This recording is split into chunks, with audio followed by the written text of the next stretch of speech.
Welcome to The Lens with me, Sarah Travers. The Lens is a business and the community podcast in partnership with One Young World. I'm delighted to welcome our guests today to The Lens. First up, we have Tony Judd, Managing Director of Verizon Business for the UK and Ireland. Now, Verizon is one of the largest communication technology companies in the world. So I'm sure you're all really excited to hear about their plans for the future and find out how Verizon is taking its responsibility for people and the planet to the next level. And joining Tony, our second guest, is Loek Hageman, Careers Talent Development Programs in Bayer. Now, based in Berlin, Loek's company Bayer is a global enterprise with core competencies in the life science fields of healthcare and agriculture. Its products and services are designed to benefit people and improve their quality of life. At the same time, it aims to create value through innovation, growth, and high earning power. Now, in this episode, we'll be exploring how Tony and Loek's shared passion for people development plays out in both of their businesses. We'll also find out how development of talent for the future is critical for business success. And we'll be asking them what a responsible future looks like for them personally, professionally, and digitally. So let's get into the conversation. Tony, Loek, welcome to The Lens. Hi, Sarah. Lovely to be here. Lovely to meet you too, Tony. Let's find out a little bit about you. You've come a long way. You're now Managing Director of Verizon Business, a massive global company. How did you get there? And then if you could also tell us a bit about Verizon as well. I come from a working class background, which you can probably tell from my cut glass dialect. I followed the more traditional route of going into the workplace as an apprentice in BT and then doing a vocational qualification while I was in there. And from a career point of view, I've been really lucky. I joined BT when it was still a monopoly. It was a nationalised industry. I had a career where I've done lots of roles. Started in installation, maintenance, planning, service, operations, sales, business development, all different levels. You've got that very, very diverse experience base, which was good for me. I know now that I'm a kinesthetic learner. Back then, I didn't even know what that meant. So to be hands-on and to be able to do lots of different jobs has enabled me to develop and learn. Verizon is a giant technology company. We're just shy of $140 billion turnover. We've got 120,000 employees. And the bit I work in is Verizon Business, which is 30 billion turnover. And in the UK, we've got about 1,500 employees. And what we're about is network security is our historic line. We're a telecommunications company. In our particular context, is adding things like private 5G and edge compute to our network and security business. But that enables us, our partners, and our customers to develop this next generation of application that's sort of badged near real time. So it uses things like computer vision, AI, augmented reality and other things to create new possibilities that didn't exist before, whether you're talking about healthcare, whether you're talking about events like sport and fan engagement, or whether you're talking about improving productivity and quality in a production line of, say, Bayer. These are the new technologies which we enable the support of through the infrastructures we provide. Let's bring in Loek now and Bayer. Loek, what kind of journey have you had today to get you to this really interesting job title that you have? The job title is quite interesting. I started my career in banking. And I was in banking at the time that the banking crisis actually erupted. And they basically told me, Loek, we really like you, but your contract will expire and we will not renew it. This was sort of a blessing because I had the opportunity to really think about, what are the things that I really like to do in my job? What do I want to do more of? What are the things that I want to do less of? I think this was so frustrating, especially at a young age, right? I mean, you're sort of in your 20s, you think you're bigger than the world, you know best, and you think that you're really ready for the next step. But never getting that opportunity was super frustrated. In the end, I saw a job at Bayer because Bayer has basically three major divisions. We have the pharmaceuticals, we have crop science, and we have consumer health. and all very different, but also very similar as well. And like, we have 100,000 employees worldwide.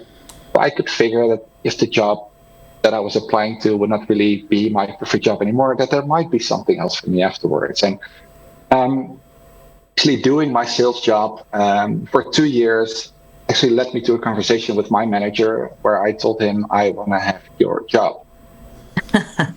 And he was a bit startled. I mean, I'm Dutch. I'm typically very direct, and he's from Belgium. But I had sort of the fortunate blessing that he really was a people's person. And then we actually started searching for opportunities within the organization, and we realized that within pharmaceutical and the radiology division where I was working at the time, we had a development plan. And I applied. It was a very exclusive one, and luckily I got it. I moved with my girlfriend, now wife, to Berlin in 2019. I got experience in project management, marketing, business development, and strategy. And in the end, actually land a job in global strategy. The problem with me and my managers is always that they sort of had to remind me that I also have a day job. I love to have these extracurricular distractions, some people call them. But I like to see them as opportunities to really enhance my career and to get the most out of my job. So I started a community. It's called Young Bayer, which focuses on generational diversity. Because being very young in a company as big as Bayer, you can get overwhelmed very easily. When I came to Berlin, I started the same thing. And at some point, we got asked by a global HR lead to do a sounding board on talent attraction and development. And that's where I realized that HR can also be very cool. I know at Bayer, you value this multi-generational workforce. I'm just thinking of our listeners here who want to do better. They want to be more diverse. They know that they've got frustrated younger people that aren't climbing that ladder maybe as quickly as they want. Tony, I'm just thinking at 37, did you say to the boss, I want your job? I've never suffered from imposter syndrome or anything like that. And I've never been ambitious, so I've never wanted to climb the career ladder. It's not been a driving force, whereas with other people, it is. I've always been in a position where the reason I want to take another job is probably because I either enjoy that work or I get frustrated by seeing the person in that job. And I think, just I need to do that because there's so much opportunity here. That's really what's driven me to move so much in my career. And interestingly, I always thought I was bold in terms of taking career steps, moving disciplines.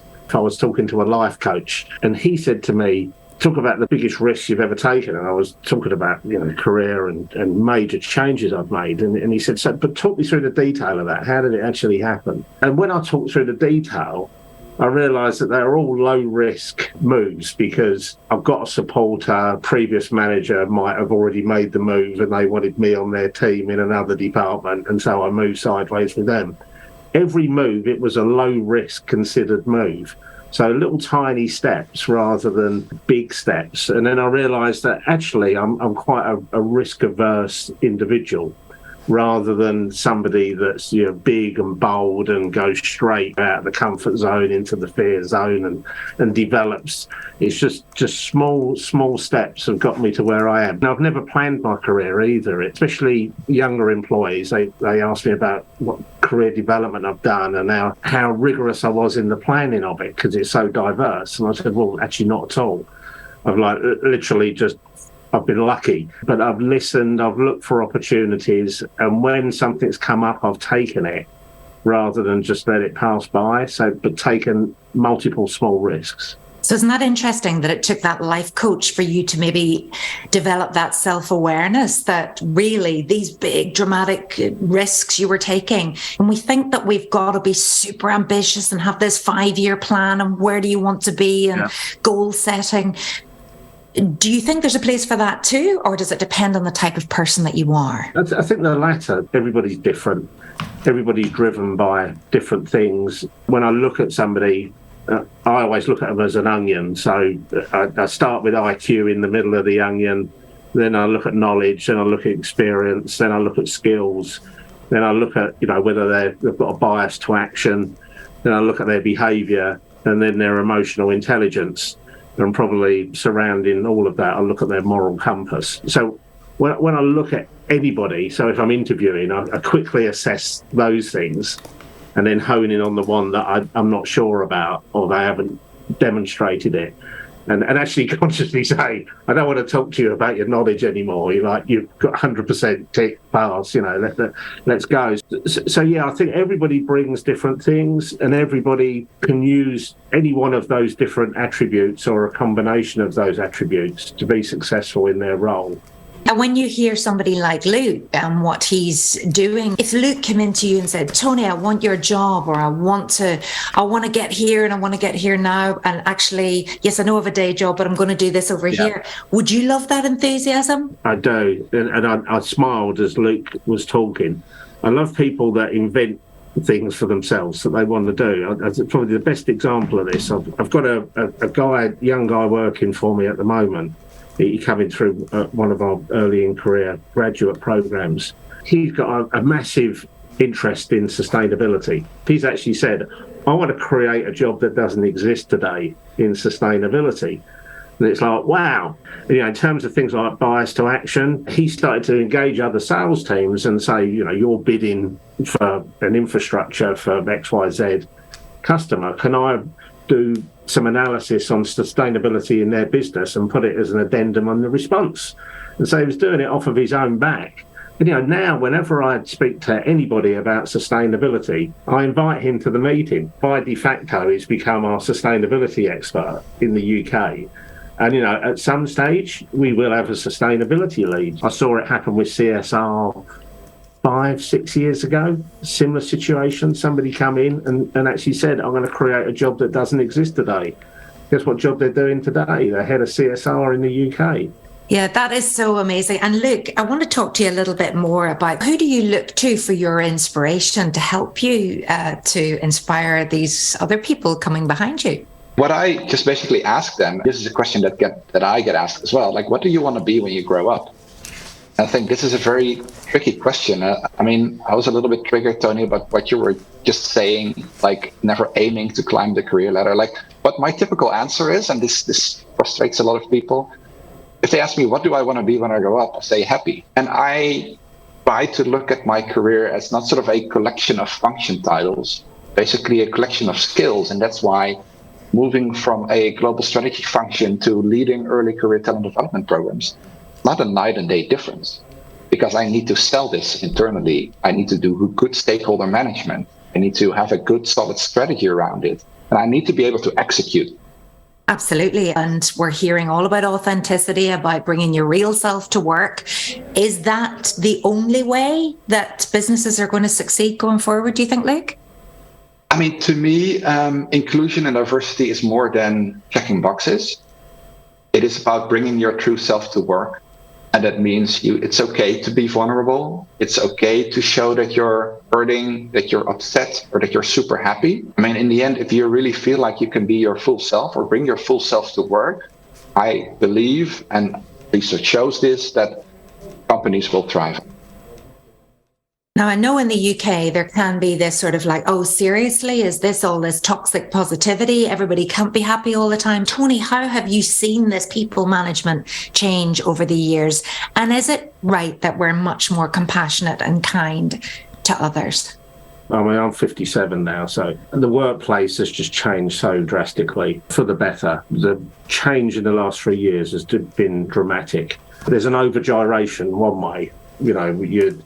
I suppose one of the advantages of being old, you see things swing and they go way out of balance one way. If you're trying to get things equal, you have to over-tip the scales one way for them to then recalibrate back. You see that everywhere. The environment and the work environment, where people are listened to and can demonstrate who they are. I think we over-encourage people to be their authentic self.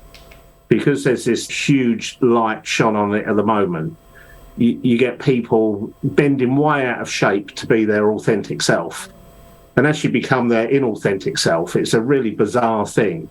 And you can see it. And, you end up with people virtue signaling when they actually don't want to virtue signal, and marketing themselves, when they don't actually want to do that. And it's all because they feel like they're in a bit of a race.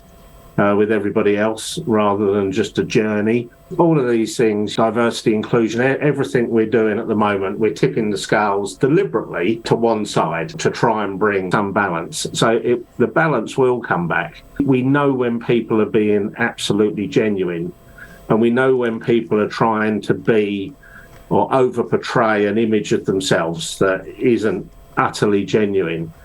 And interestingly, the people that are completely authentic, like an open book authentic, quickly develop relationships with other people. They quickly develop trust with colleagues, with customers, with partners.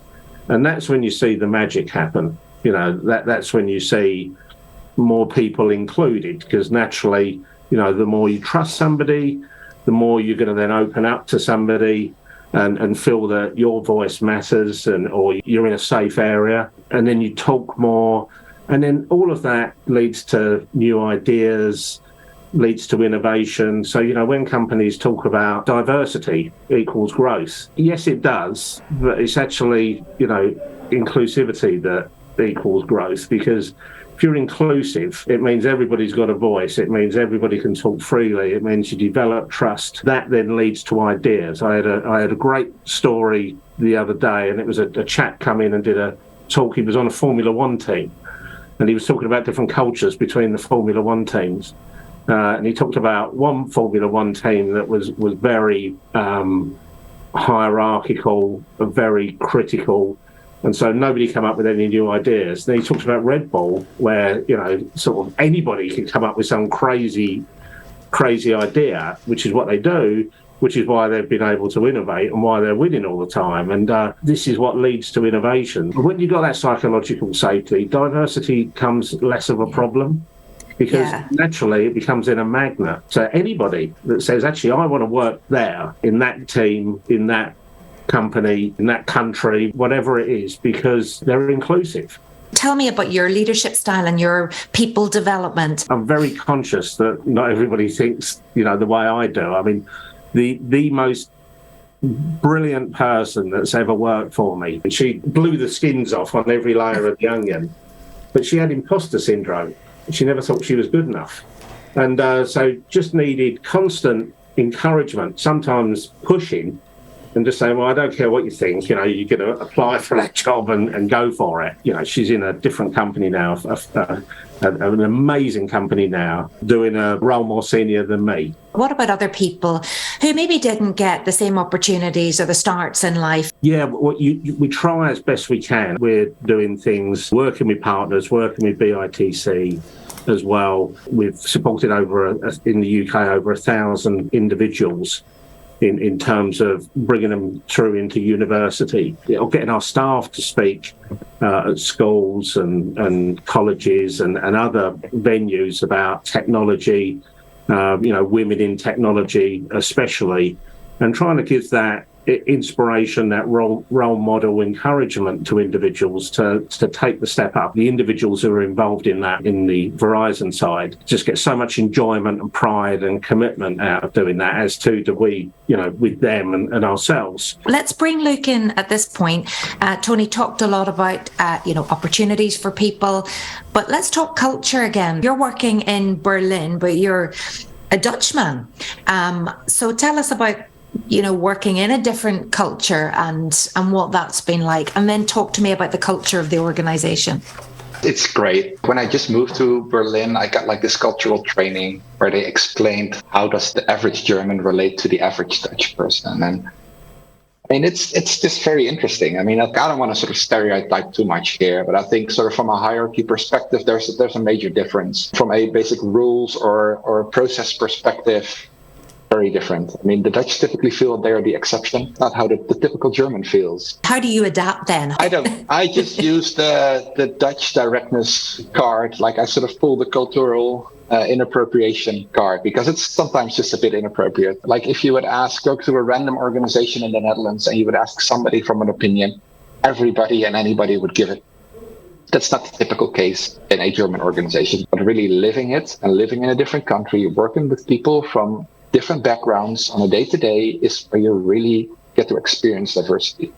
And I'd love to ask you a little bit also, Loek, about your work as a One Young World ambassador. What's that brought to your life? Being a One Young World ambassador really opened my eyes that the things I take for granted are not normal to a lot of people. So, that's why I'm happy that now as Bayer, we always used to speak about inclusion and diversity, but now we added the E for equity. And this actually means that we provide additional opportunities for those who have not been given the same opportunities as all of us. Tony, at this point, I would love to see if you would like to ask Loek any questions, especially about what he's doing with young Bayer and early careers. Just digging down on that last point you made, Loek, in terms of trying to reach that magical point where the Japanese, is it kiye or something, where you've basically got something that you love, something the world needs, something you're good at, and something that pays money, all coming together, which is what we strive for.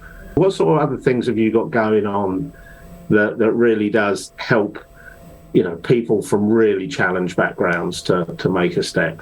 I don't think we're doing enough. There are loads of great programs. So, for example, sourcing great talent from Africa, like that didn't go to a Harvard or a Cambridge or whatever, but because that's where the big companies will always look at. I'm now trying to work with our colleagues from DE&I to see how can we have more inclusive sourcing processes. So, if we say gender is a thing, are we really giving the same opportunities to the same people? Or if we're saying we want to source more people from outside of Germany, because out of the 100,000 employees, roughly 1 out of 4 works in Germany. But we're an international company, right? So should our executive committee be white German men? Hopefully not in the future. But what are we doing to actually source that pipeline? And so I know we're trying to make things happen, but if I'm completely honest, we love to go back to the things where we are comfortable with. That is looking at the best education or looking at our talent, high potential lists. And even though I really love, Tony, how you hire people, sort of looking at it from an onion, is this really fair and inclusive? Can you be very honest and say that, you would give everybody the same opportunities? Because you can basically not rate the layers of the onion. Yeah, it's tough, and it's almost like a halo effect that you hope that by trying to do the right thing, people can see it happening and can think that's a company that believes that somebody like me might be worthy of a career with them, and just gives that encouragement. It's really good, Loek. Yeah, I'd love to also see now, Loek, if you would like to ask Tony a question. Yeah, I do. What are sort of the massive changes you see with Gen Z entering the workforce, and how do you feel it will impact the workforce culture? The generations coming through at the moment, I think, and especially as you're trying to accelerate them into the workplace, and probably people 30 years ago used to say this, 40 years ago used to say this about me too. First of all, they stick together naturally, because they're the same age, they've got the same background, they've got a lot in common.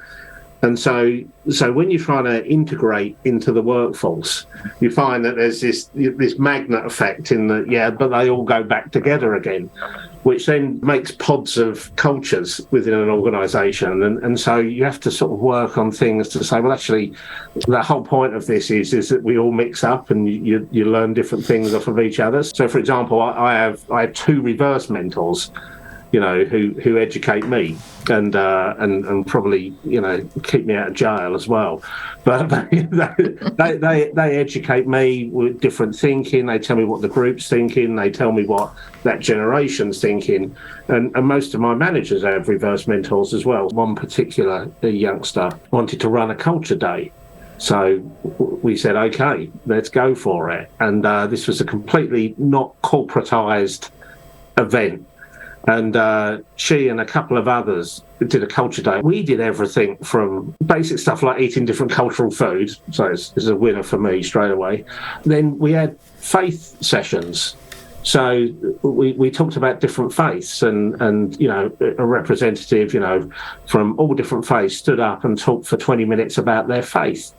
And that was amazing, because faiths that you actually thought were almost very similar They never ever talk to each other. And so there was immediately after the session, there was this great big, if you like, mashup of, I didn't realise we were so similar. And I didn't realise you celebrated this, and I didn't realise it. And it was like, wow, this is incredible. And it was a complete leveller because equality exists in faith, whether you're 57 or whether you're 22 is. If you've got a belief system or anything spiritual or whatever, you've got an opinion, and it completely levels things up. We also have some great examples with sort of a junior advisory board. Basically a shadow board to the senior board. Yeah. I'm not saying we should have more Gen Zs on the board. God, no. Right? We want to have sort of only the best and the brightest and the experienced people there. But it doesn't mean that the voices should not be heard. Yeah, I agree. And interestingly, on the reverse mentoring, it's like, even if it's not formally set up, anybody that's mentoring somebody young should be mentored themselves. If they find they're not learning, then I'd say they need to question what sort of a leader and a manager they are. This is an interesting point, right? Because I think there's a massive difference between a manager and a leader. Yeah. And I think often we forget, we basically swap on a new function title, but there's a massive, massive gap in skills. Yeah, there is. The one thing that I always watch for and I always coach against for people that are just moving into management is, I don't know if you've ever seen the film Highlander, when you cut somebody's head off, the quickening occurs and all of the powers of the person rushes into your body. I said that seriously doesn't happen when you get the title of manager. You don't become all insightful, all knowledgeable overnight. It's you're the same person on Monday morning, and that you're the person that actually got you the job. So don't change, just learn. I think authenticity is important. You can do all the training and courses or whatever, but if you pretend to be somebody else, this will only be awkward for you and for the people that you lead. I mean, it's great to learn new things, to experiment with new tools, but be open about it. Just tell your team, I just went on this course and I want to try something. Give me a break for a month. Yeah. And then afterwards we'll evaluate and either we'll stick with it or we'll let it go. But it's interesting that you mentioned about being Dutch and direct a minute ago, and as almost giving everybody else the knowledge that you're not being rude and giving everybody else the permission to actually challenge you. I've got a guy who works for me, he's autistic, and he will apologise before a meeting in front of you people. And actually say, I'm sorry if I come across like this. It's not my intention. It's because of just the way I am. It's like a moment of magic when he says that. Nobody takes any offence at what he says. Everybody feels comfortable. Amazing icebreaker. Yeah. A little bit of a disclaimer, yeah, and everybody relaxes a little bit. For the listeners, let's leave them with some takeaways. So in a nutshell, what would you say are the 3 key benefits of prioritising people in the workplace? Tony? Well, from a purely callous business point of view, it's productivity, innovation and growth. Loek mentioned what he wants to be when he grows up, and interestingly, it's exactly the same as what I want to be when I grow up, which is happy. A happy workplace is a workplace that breeds collaboration, that then results in teamwork. It creates an environment of psychological safety, mental health improves, people manage stress better, employee retention rates and engagement rates go up. It means you naturally get diversity and inclusion. All of that impact then leads to productivity, innovation and growth. So happiness in the workplace is for me the thing. Yeah, and I can only echo this. I mean, sort of it's this thing, right? If people say, I want to be rich when I grow up. Well, I mean, rich is not a goal. It's an outcome. So is increased performance or reduced turnover or whatever. If you create an environment where people are happy and feel like they can bring their true self, right? Not sort of this inflated whatever they think they have to be. No, really their true selves. I think this benefits everybody.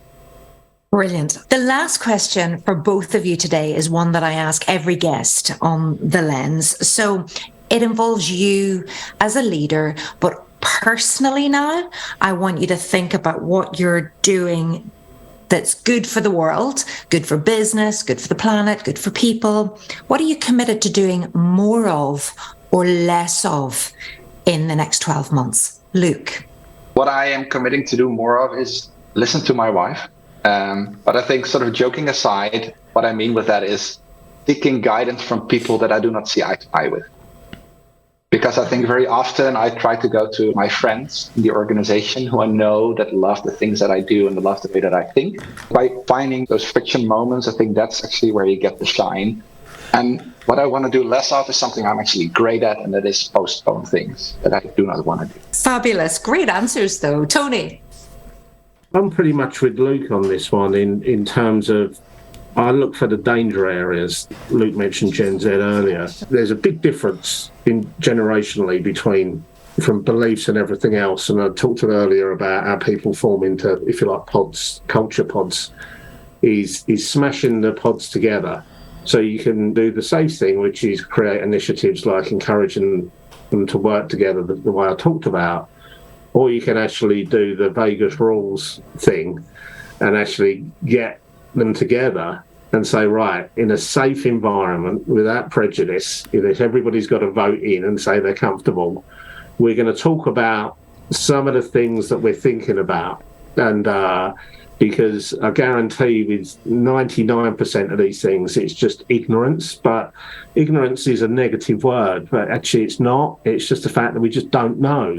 But speaking as a 57-year-old person, a lot of I've probably caused offence to so many people, but I just didn't know it because I'm ignorant. And the only way I can educate myself is to ask and collaborate and talk with somebody, which is why things like reverse mentoring are important. It's also worth people getting together. But like all things with conflict, don't talk about the items of the conflict. Talk about how you feel. And because it's when you talk about how you feel, the other side starts to realise, okay, this isn't about a debate of who's right or wrong.